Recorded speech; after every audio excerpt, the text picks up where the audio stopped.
Las lluvias registradas en las últimas horas fueron una buena noticia, pero insuficientes para atender la situación de déficit hídrico en Montevideo y también en el área metropolitana. Según un informe del Instituto Nacional de Meteorología, el registro de lluvias sobre la cuenca del Santa Lucía fue de 17 milímetros en las últimas 24 horas. Sobre la represa de Paso Severino y en Aguas Corrientes, en tanto las lluvias fueron de 13 milímetros. Además, se prevén precipitaciones de entre 10 y 30 milímetros para las próximas 24 horas. En este marco, el presidente de la República está reunido ahora con autoridades de OCE y del Ministerio de Salud Pública para avanzar en eventuales soluciones a la crisis hídrica. En tanto, el Frente Amplio decidió convocar a la ministra de Salud, Karina Rando, al Parlamento para que explique las medidas adoptadas por el gobierno.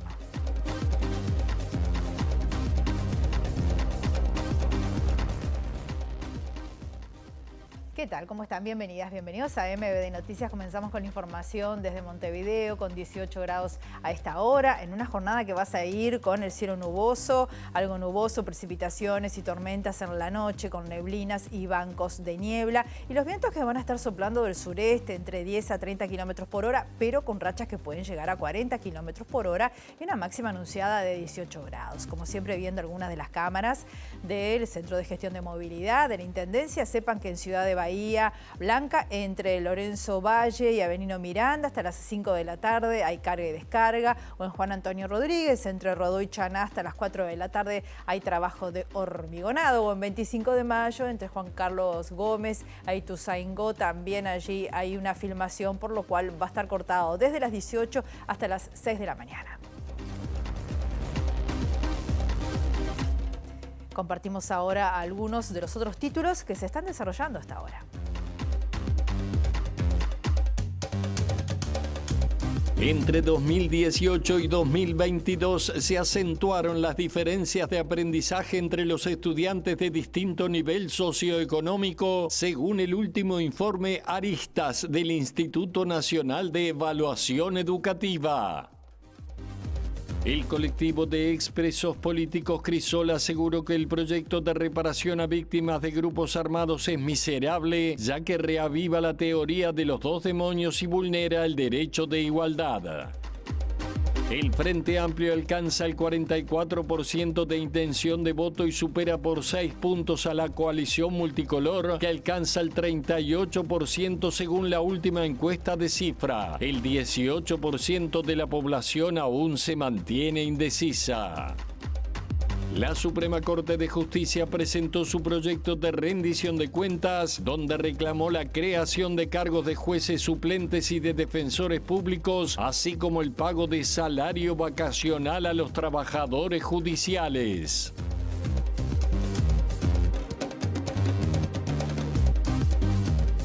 Comenzamos el informativo hablando de lo que va a pasar en los próximos días en materia de clima y también vinculado, obviamente, todo esto a nuestra crisis hídrica. Para eso recibimos con mucho gusto a nuestro periodista Eduardo Delgado, que está en la sede de INOMET. Buen mediodía para ti, Eduardo. Adelante, bienvenido. Buen mediodía, Rosina. Sí, estoy con Natalie Bentancor, justamente del Instituto Uruguayo de Meteorología, para conocer, Natalie, ¿cómo fue la incidencia de las precipitaciones, en especial en la cuenca de Santa Lucía y en Paso Severino? Bueno, los acumulados de lluvia que tenemos al momento en lo que es la zona de la cuenca es en el entorno de los 13 y 16 milímetros, que es lo que habíamos previsto aproximadamente para esta zona del país en los pronósticos que habíamos emitido en estos días pasados.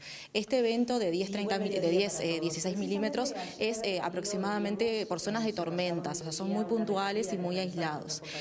Luego ahora estamos esperando otro evento de lluvias que va a comenzar en la noche, próxima madrugada, que también va a comenzar por el sur del país, lo que es la zona de Colonia, Mercedes, y se va a ir desplazando hacia el este, también con valores de lluvia que están en el entorno de los 10-30 milímetros y que puntualmente por alguna zona de tormenta puede ser un valor un poco superior.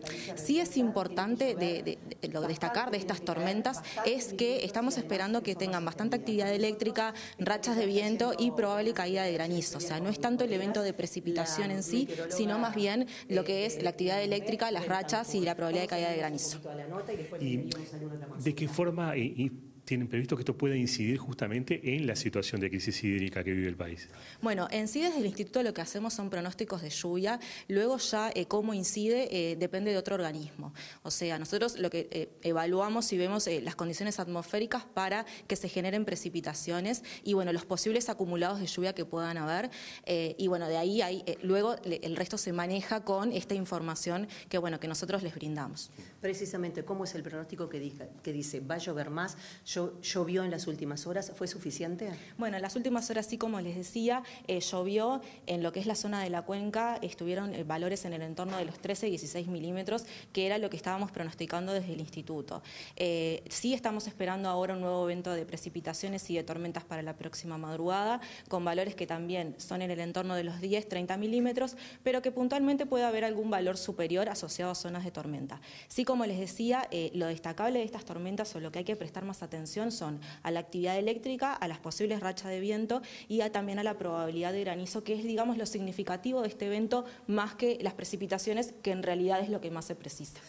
Bien, estamos viendo entonces lo que está diciendo la gente de Inumet a esta hora a propósito de lo que ha sido, lo que cayó, si es favorable o no, la primera evaluación que hace Inumet y las perspectivas, que es fundamental. Vamos a volver cuando Eduardo así lo estime. Entre tanto, les contamos que el Frente Amplio decidió convocar a la ministra de Salud Pública a la Comisión de Salud de la Cámara de Senadores para que brinde explicaciones sobre la calidad del agua que suministra OCE y sus efectos en la salud. El senador José Núñez remarcó que la población debe estar informada.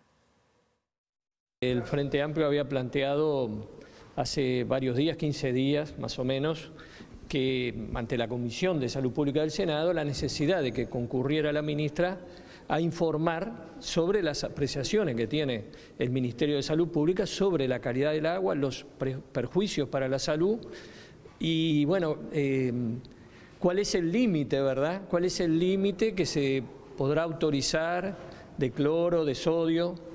La preocupación por los trialometanos y los vapores de los trialometanos. Bueno, nos parecía necesario que la ministra informara al Parlamento, siempre pensando en contribuir a resolver este problema y en la salud de la población y en informar, porque creemos que es fundamental que la gente esté informada, ¿no? Lo que entendemos que el Ministerio tiene que hacer es controlar la calidad del agua, establecer con claridad los parámetros e informar a la población.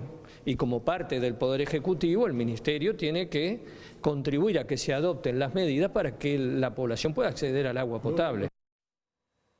2 de cada 3 personas consideran que la gestión de la crisis hídrica por parte del presidente Luis Lacalle Pou y el gobierno en su conjunto es mala o muy mala. Esto según la última encuesta de Factum. El 41% de los encuestados dijo que existen responsabilidades compartidas entre este gobierno y los anteriores.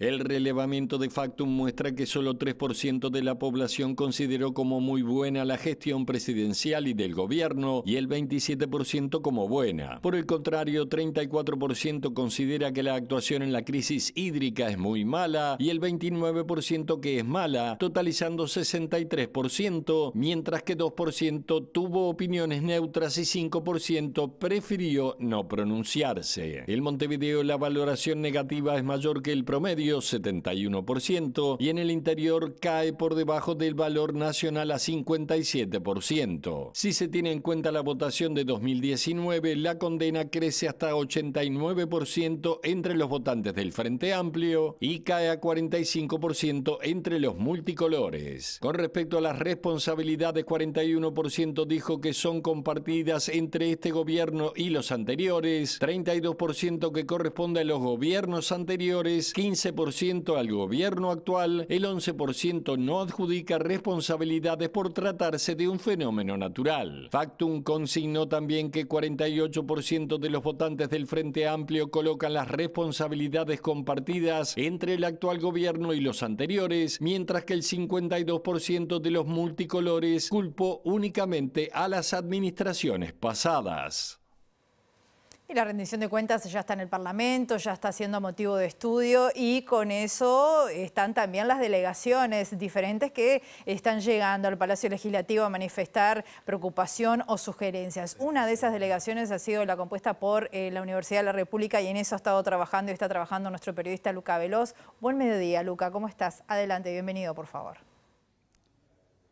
Buen mediodía, Rosina. Es así, la preocupación que ha manifestado la intergremial universitaria, las autoridades de la universidad en torno a la asignación del presupuesto, de la rendición de cuentas, y eso ha motivado una serie de intercambios. El rector de la Universidad de la República, Rodrigo Arín, pidió una reunión con las diferentes bancadas y está a minutos de reunirse con el Frente Amplio. ¿Cuál va a ser el planteo? Bueno, en primer lugar de preocupación por el escenario que se abre a partir de conocer el mensaje de rendición de cuentas del Poder Ejecutivo, en tanto no solamente no contempla la Universidad de la República, sino que no hay recursos incrementales en general para la educación, ¿verdad? Desde ese lugar, transmitir también un escenario que se abre que tiene que ver con la particularidad de esta rendición de cuentas. Esta rendición de cuentas, que es la última de esta administración, condiciona el presupuesto no solamente para el año 2024, sino también para el año 2025.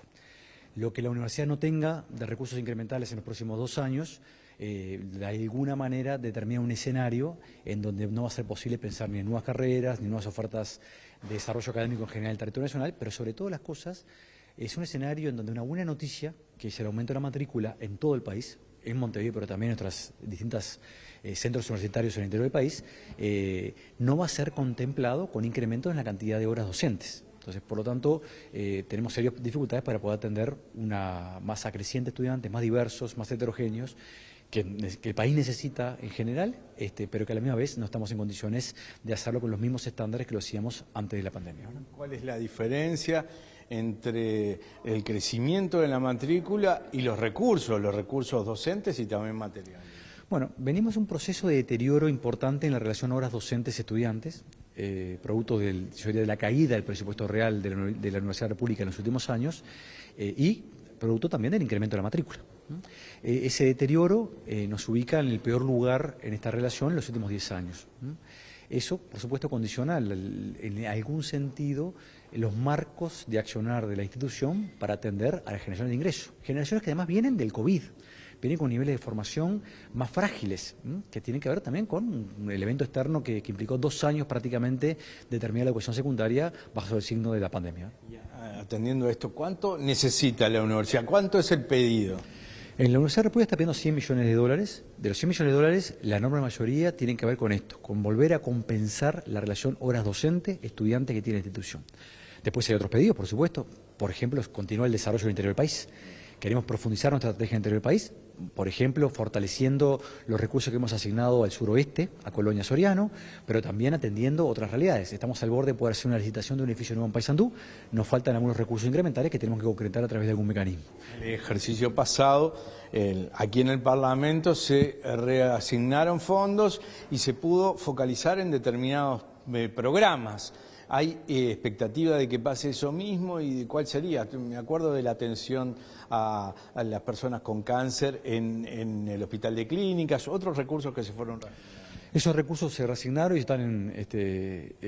están aplicados a distintos programas de la Universidad de la República, tanto el Hospital de Clínicas como el Desarrollo Interior, como también algunos recursos escasos para las facultades en Montevideo. En este caso nosotros vamos a hacer mucho hincapié en el tema becas, desarrollo interior y horas docentes, porque entendemos que es donde en algún sentido los problemas que tenemos hoy se pueden convertir en críticos en los próximos 2 años si no tenemos algún grado de atención.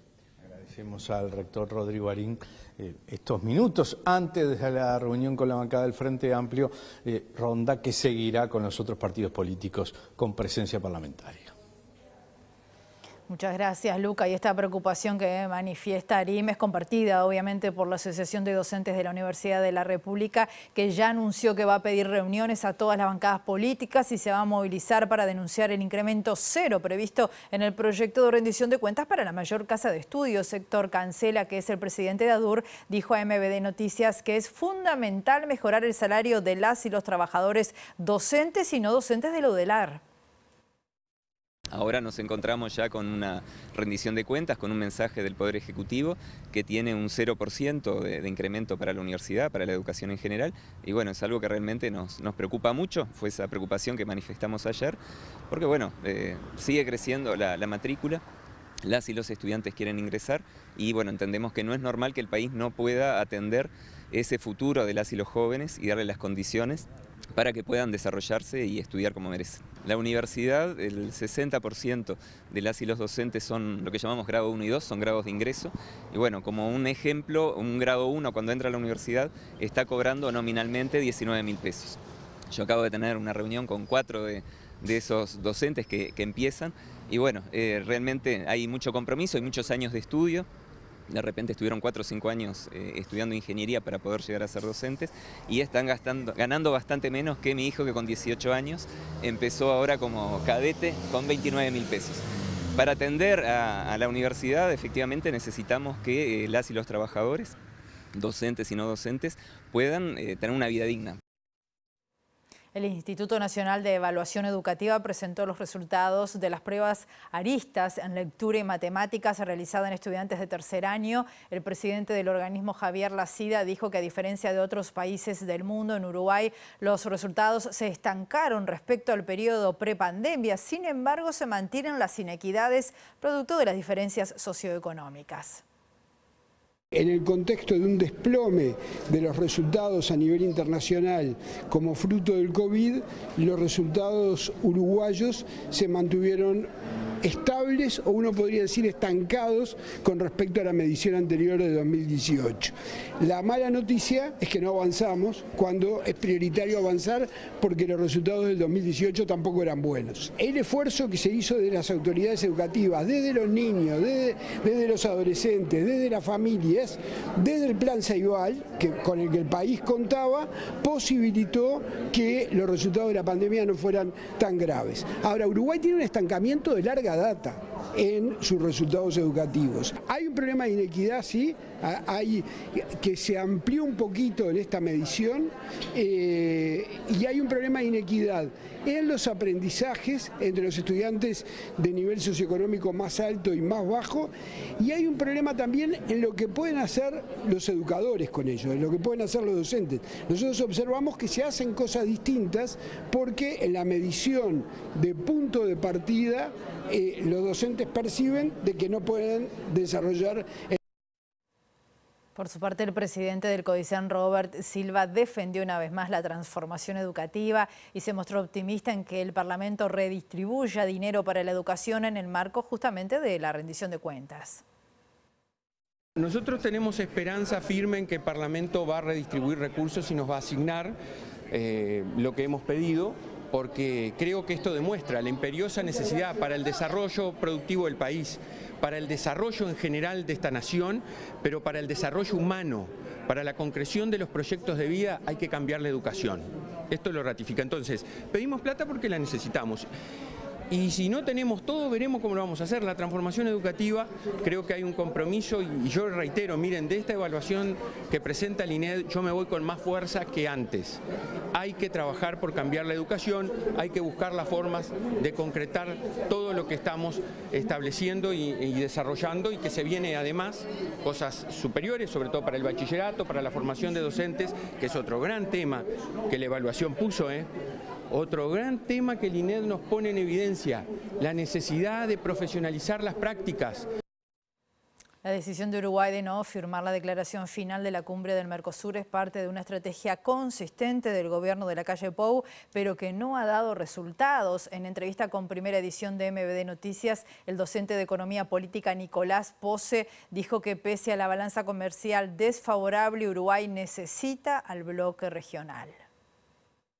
La tercera ocasión en la que el gobierno uruguayo, presidido por Lacalle Pou, opta por salirse del comunicado conjunto que terminan firmando Argentina, Brasil y Paraguay y marcar sus discrepancias con respecto a la orientación del bloque. Lo cierto es que estos planteos se enfrentan con la opinión mayoritaria del resto de los socios que prefieren ir por otro camino. Y frente a esto, la estrategia uruguaya, a pesar de presentar esta insatisfacción de forma consistente, como decíamos, bueno, no ha logrado los resultados que ha buscado, que en definitiva estaban puestos en la perspectiva de una flexibilización de las relaciones externas del bloque, de que Uruguay eventualmente pudiera firmar acuerdos bilaterales de comercio con terceros, que ha sido una puerta que los socios del bloque no han estado dispuestos a abrir.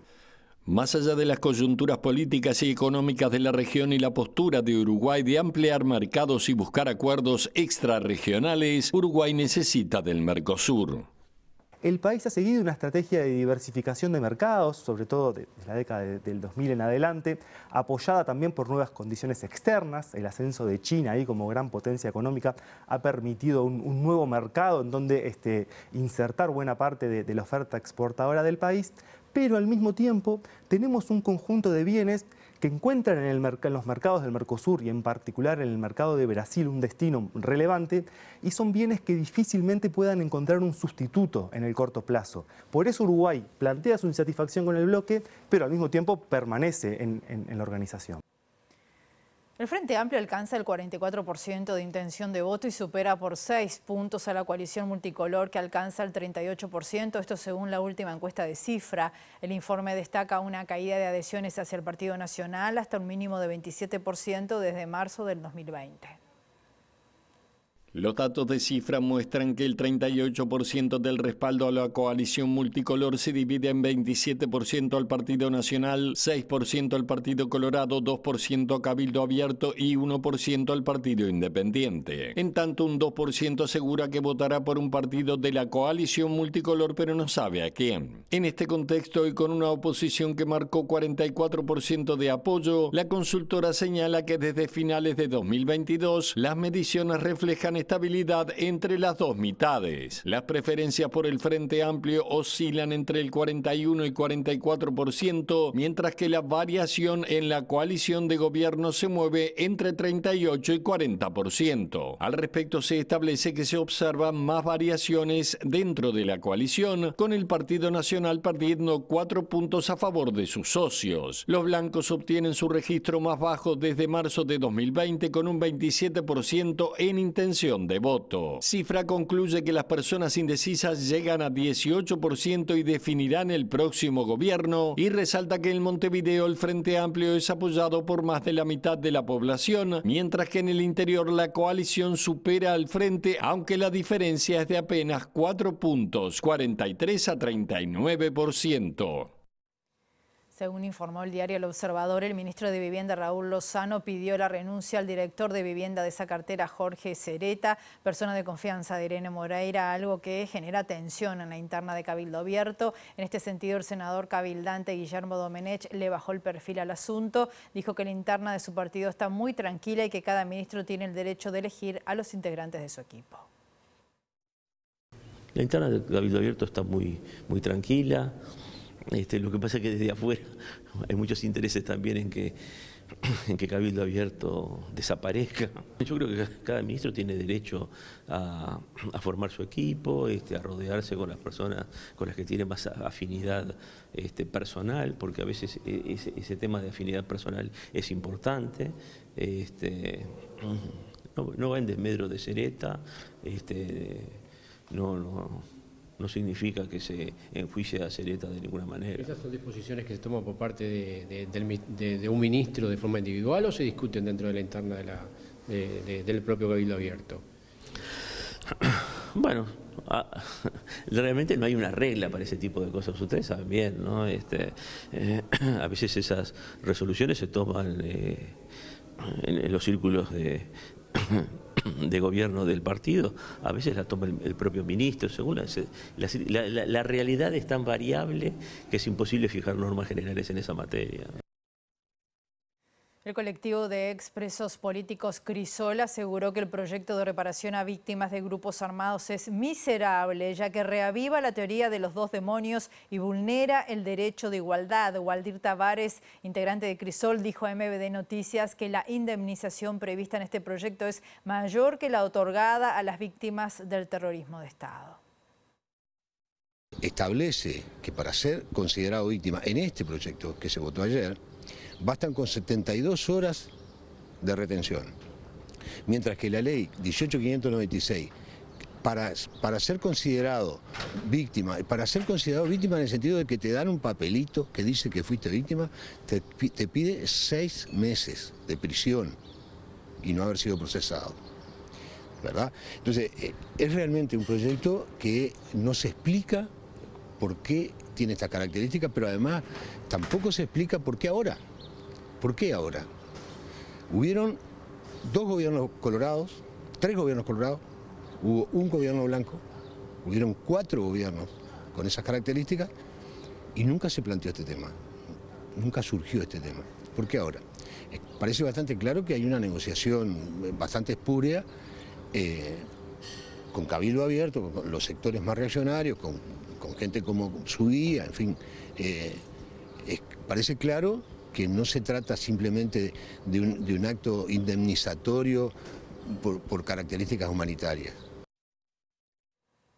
Hacemos una pausa muy breve, volvemos enseguida.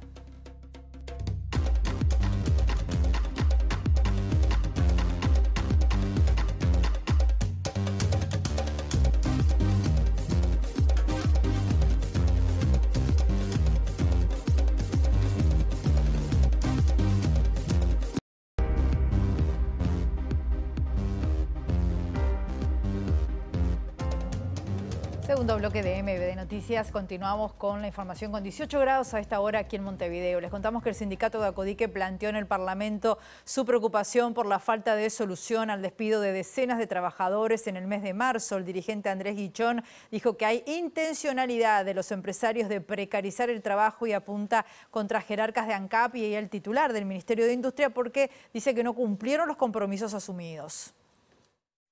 La situación sigue prácticamente incambiada. De los despidos que se dieron en aquel momento, 48 en Acodique, hubieron 5 reintegros.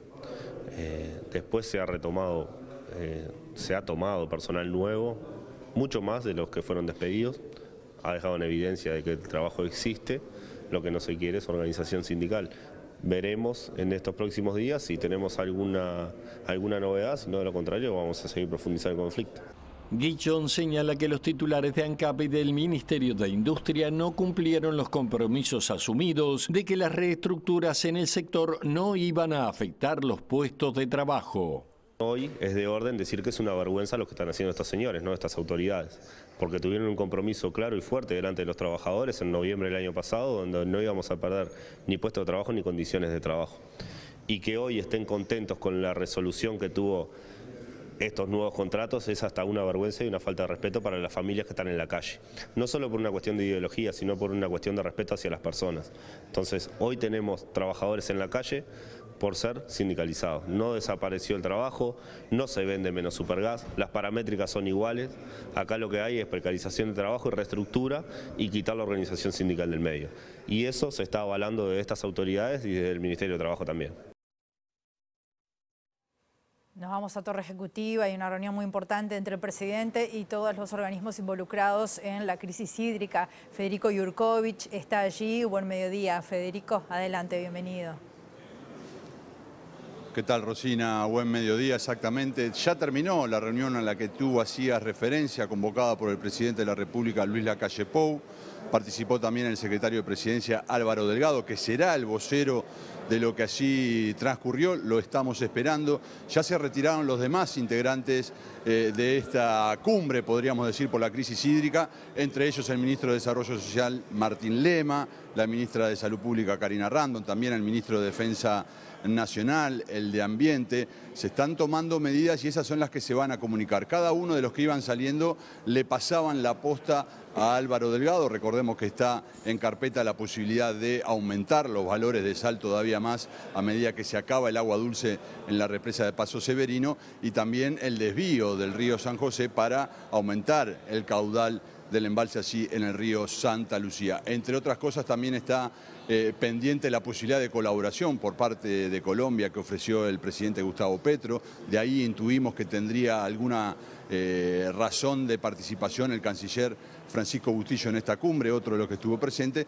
pero así también podría ser por el ingreso al Parlamento del proyecto de creación del Fondo Hídrico para hacer frente a las dificultades económicas que esto está generando, una de cuyas fuentes de financiación, Rosina, son los organismos internacionales. Así que presuponemos que habrá anuncio de medidas, no sabemos si con respecto al aumento de la sal en el agua, pero sí a las distintas iniciativas que el gobierno comunicará para lo que queda de esta semana y la próxima, que sería hasta dónde habría stock de agua dulce, digamos, allí en Paso Severino. Rosina, seguimos con ustedes y los detalles obviamente en la edición central de MVD Noticias. Muchas gracias, Federico. Y nosotros ya nos vamos y con toda la ampliación vamos a volver a las 19 horas con Natalia Nogués, con Mariana Abreu y mañana temprano a las 8 de la mañana con Pilar Teijeiro y Josema Caraballo y siempre a través de nuestras redes sociales los mantenemos informados. Que pasen bien, hasta luego.